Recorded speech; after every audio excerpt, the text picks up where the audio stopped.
Hi friends, welcome to Satya's Lifestyle channel. இன்றைக்கி நம்ம பார்க்க போகிற ரெசிபி வந்து ஒரு வெரைட்டி ரைஸ் ரெசிபி தான் பார்க்க போகிறோம். நெல்லிக்காய் வச்சு சாதம் தான் இன்றைக்கி பார்க்க போகிறோம். ரொம்ப ஹெல்த்தியானது, அதே நேரத்தில் ரொம்ப ஈஸியாக ப்ரிப்பேர் பண்ணலாம். இது வந்து நம்ம ஒரு லஞ்ச் பாக்ஸ் ரெசிபியாகவும் கொடுத்து அனுப்பலாம். இது ஒரு 15 மினிட்ஸ் தான் ஆகும் நியர்லி இது நம்ம ப்ரிப்பேர் பண்ணுறதுக்கு. இந்த நெல்லிக்காயில் விட்டமின் சி நிறைய இருக்குது. ஸோ இது வந்து நம்மளுக்கு நல்ல ஒரு நோய் எதிர்ப்பு சக்திக்கு வந்து இந்த நெல்லிக்காவை நம்ம ரெகுலராகவே எடுத்துக்கலாம். சட்னியாக செஞ்சு சாப்பிட்லாம், இல்லை ஜூஸாக எடுத்துக்கலாம். இந்த மாதிரி ரைஸாகவும் நம்ம ப்ரிப்பேர் பண்ணி சாப்பிட்லாம். ஆல்டர்னேட் டேஸோ இல்லை டெய்லி கூட நம்ம இதை எடுத்துக்கலாம். அது மட்டும் இல்லை கண்ணோட பார்வை வந்து நல்லா தெரியறதுக்கும் இது யூஸ் ஆகுது.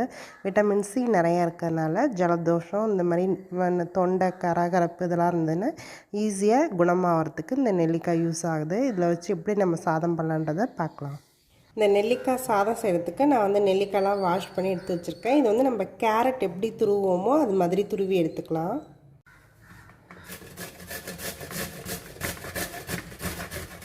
நெல்லிக்காய் இந்த மாதிரி நம்ம துருவி எடுத்து வச்சாச்சு.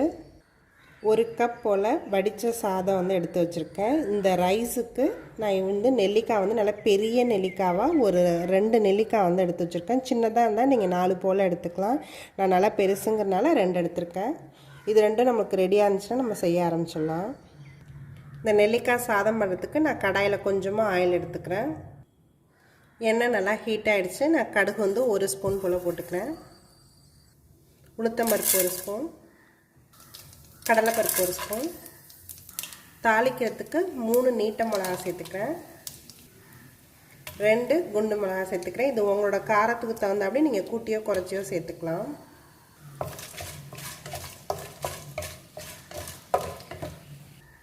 நிலக்கடலை சேர்த்துக்கிறேன், முந்திரி பருப்பு சேர்த்துக்கிறேன். முந்திரி பருப்பு வந்து நீங்கள் வேணும்னா சேர்த்துக்கலாம், வேண்டாம்னா விட்டுடலாம். இது எல்லாத்தையுமே நல்லா நம்ம வறுத்துக்கலாம். கொஞ்சம் லைட் ப்ரௌன் ஆகிற அளவுக்கு இதை நம்ம வறுத்து எடுத்துக்கலாம்.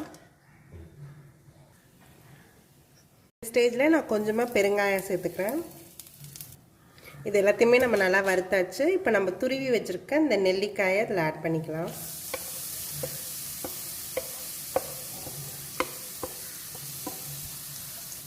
இந்த நெல்லிக்காயை நம்ம நல்லா வதக்கணும். கொஞ்சம் தண்ணி விடும், அது எல்லாமே தண்ணியெல்லாம் வற்றுற அளவுக்கு இதை நம்ம நல்லா வதக்கிக்கலாம். இந்த சாதத்துக்கு தேவையான அளவுக்கு சால்ட்டு சேர்த்துக்கிறேன். கொஞ்சமாக மஞ்சத்தூள் ஆட் பண்ணிக்கிறேன். இந்த நெல்லிக்காய் வந்து ஒரு 5 நிமிஷம் போல் நல்லா வதங்கணும். இந்த மஞ்சத்தூளோட இது பச்சை வாசனை எல்லாமே போகிறதுக்கு கரெக்டாக இருக்கும். நான் வந்து இதில் ஃபுல்லாகவே நல்லெண்ணெய் யூஸ் பண்ணி தான் பண்ணுறேன். குக்கிங் ஆயிலையும் பண்ணலாம், இல்லை நெய்யிலே பண்ணுறதுனாலும் பண்ணலாம். அது உங்களோட விஷ் தான். நான் வந்து நல்லெண்ணெய் யூஸ் பண்ணியிருக்கேன். அது நல்லா டேஸ்ட்டும் நல்லாயிருக்கும், நல்ல இந்த அரோமாவும் நல்லாயிருக்கும். இது இப்போ நல்லா நம்ம வதக்கியாச்சு. இப்போ வந்து நம்ம ரைஸ் வந்து இதில் ஆட் பண்ணிக்கலாம்.